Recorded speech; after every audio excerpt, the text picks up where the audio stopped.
A good news flash. Short story, the true measure of sacrifice.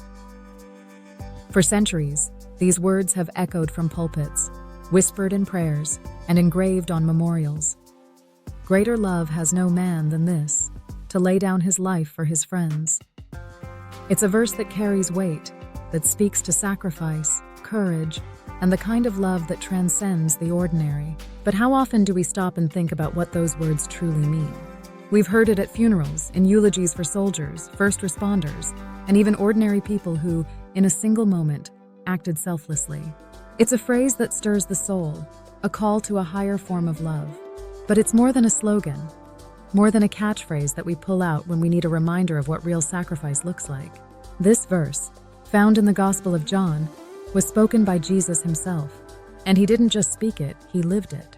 It was a declaration, a foreshadowing of what was to come. Because Jesus knew that real love wasn't just about affection or kindness. Real love meant being willing to give up everything, even your own life, for the sake of others. But let's take a step back for a moment, because it's easy to romanticize this idea of laying down one's life. We think of grand gestures, heroic acts, and noble sacrifices.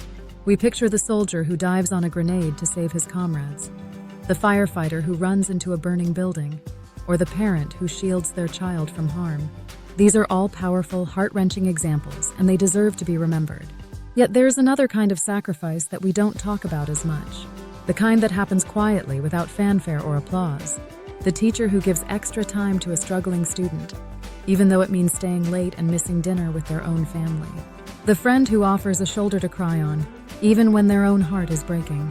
The volunteer who spends their weekends helping the homeless, not for recognition, but because they see a need and choose to meet it.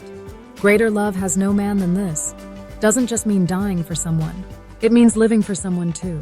It means putting others first, even when it's inconvenient, even when it's difficult, even when no one else sees or understands.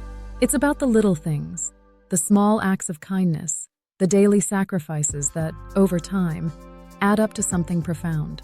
This kind of love isn't easy. It requires humility, patience, and a willingness to put others before yourself. It's not always glamorous, and it doesn't always get noticed. But it matters. And sometimes it can change a life. There's a story about a man who, on his morning commute, noticed a woman struggling to cross the street. She had a cane and cars kept zooming by, oblivious. Without hesitation, he stepped out into the road, raised his hand to stop the traffic, and gently guided her across. It was a small thing, a moment that took less than a minute. But to that woman, it meant the world. Acts like this may not make the headlines, but they reflect the essence of that verse. They show us that laying down your life doesn't always mean losing it. Sometimes it means giving a piece of it away day by day, moment by moment, until your love has touched more lives than you ever thought possible. And that's the kind of love the world needs right now. A love that doesn't count the cost, that doesn't seek praise, that simply gives because it knows no other way. Greater love has no man than this. And sometimes it's closer than you think. And that's your good news flash for today. Always remember, sharing is caring. Reverend Michael W. Fournier, Ph.D.